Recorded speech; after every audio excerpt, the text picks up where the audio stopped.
When people are stuck in the victim, they will say things like, this is not my problem. And what do they mean by this is not my problem? They mean, I did not create it. So I didn't make the problem, so I don't have to worry about it.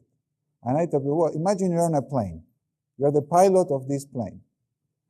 Okay? And then you suddenly, an engine catches fire. And then you just stand up and you walk away from the cockpit. And the passengers, horrified, say, what the hell are you doing? So, this is not my problem.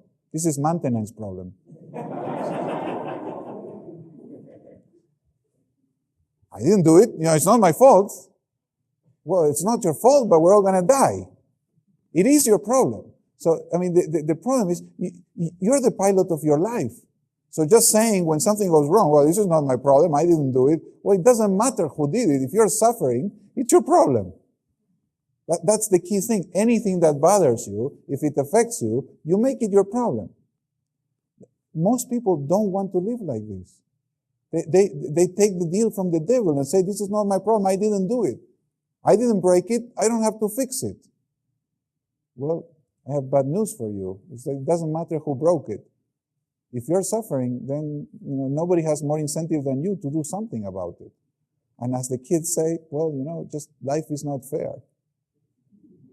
So this is very unfair. So, well, why should I fix it if I didn't break it? Well, you don't have to. You can choose to live your life with this broken. It's your choice. But then don't complain. Or complain, but, I don't want to listen to you. So this is the key question, is how are you going to respond when life presents you with this circumstance, like this? Every second, this question is true. Anything that happens, what are you going to do when this happens? It's really like a permanent question that a human being has to answer. And we do answer it moment by moment. The problem is we answer it unconsciously. We answer it by reflex. We answer it by repeating stories we have heard from our parents or from other people. And then we start trying to manipulate people, like they also answer the question, oh, I'm going to do what my boss tells me. So the whole model of management, the whole model of working in a company is based on this assumption that we are entities that can be manipulated because we don't make choices. And we use it to excuse ourselves, but we also use it to try to manipulate others. That does not create enthusiasm. That does not bring about creativity, commitment, intelligence, collaboration. It just doesn't happen. So there's all this waste, all this terrible suffering in companies because people work not as human beings, but they're treated like machines, and they treat each other like machines. So why is it so difficult to change that? Well, it's very difficult, as the existentialist psychologists found out, is because we are tremendously afraid of freedom. Because when you're free, you're accountable.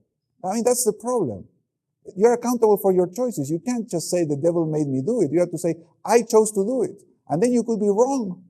You could feel guilty. You can be anxious about the future because you could have been wrong about the past and you can make mistakes about the future. That's the nature of freedom. It's much easier when, well, no, the boss told me to do it. You, boss, tell me what to do. I'll just do what you say. And if it goes wrong, it's your fault.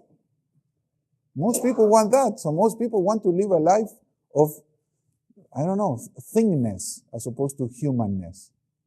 So a very important question is, how can you create the kind of leadership or the kind of mental structure that will transform anxiety into confidence? This is, for me, the essence of the definition of conscious leadership, is creating the conditions where people can take their anxiety about responsibility and feel an internal confidence that it's okay. I'm going to be okay. But not the childish okay, but the real okay. That I'm going to be okay even when things are not okay. There's a level of okayness that transcends success. I call it success beyond success. So I'd like to give you an example of this. And it comes from this question. Think for a moment on a character, just a leader or someone you admire. I choose my favorite, don't give in to evil.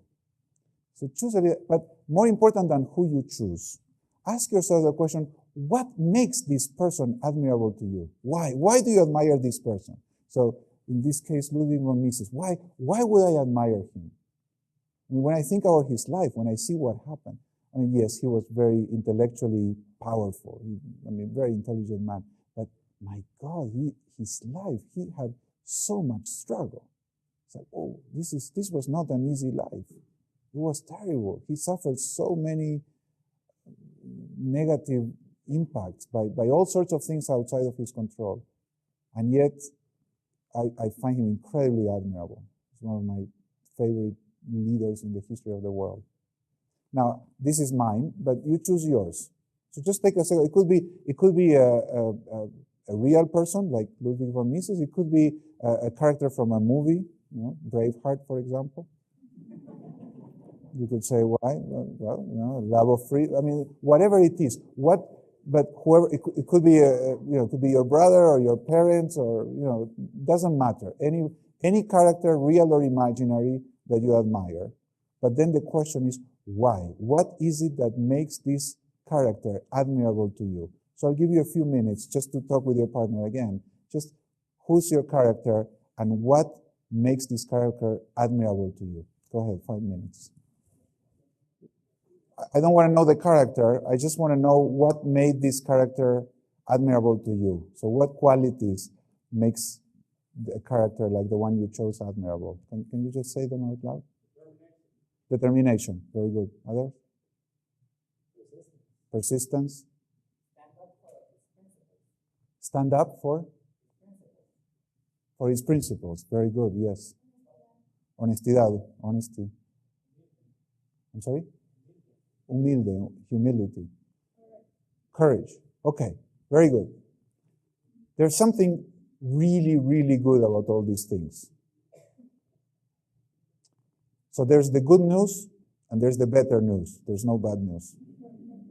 So first, the good news.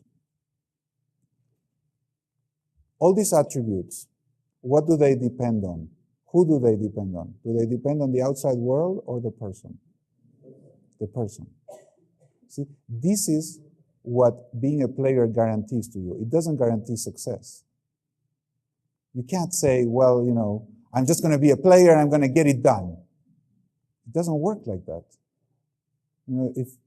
Unfortunately, in this life, if everything goes really well, we're going to get old, we're going to get sick, and we're going to die. And that's the way it goes. And you say, well, I'm going to be a player, I'm going to stop that. You say, well, good luck. So it's really depressing when you think about it like that. It's like everything is transient, everything is impermanent, everything we build will pass. So how can we find happiness?